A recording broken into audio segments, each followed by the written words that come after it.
পুরো November December জুড়ে আমি বাদে সবাই বিয়েবাড়ি খেয়েছে। এখন প্রায় প্রত্যেকটা বিয়েবাড়িতেই তো প্রথম পাতে নানপুরি থাকেই। তাই বিয়েবাড়ির নেমন্তন্ন না পাওয়ার আফসোস নিয়েই বাড়িতেই বানিয়েছিলাম নানপুরি। তার জন্য প্রথমেই নিয়েছি 1 চামচ ইস্ট, 1 চা চামচ গুঁড়ো দুধ, 1 চামচ চিনি, তাতে একটু জল মিশিয়ে ইস্টটাকে 10 মিনিটের জন্য অ্যাক্টিভেট করতে দেব।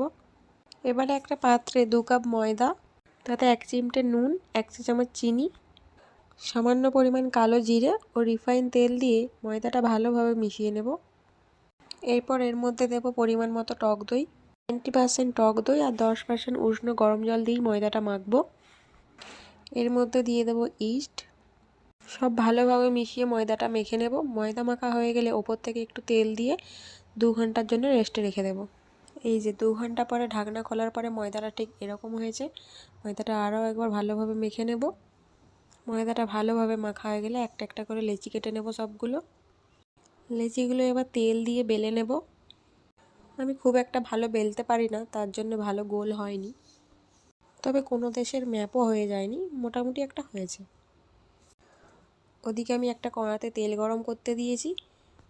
তেল গরম হয়ে গেলে এরমভাবে লো টু মিডিয়াম ফ্লেমে সবগুলো ভেজে নেব।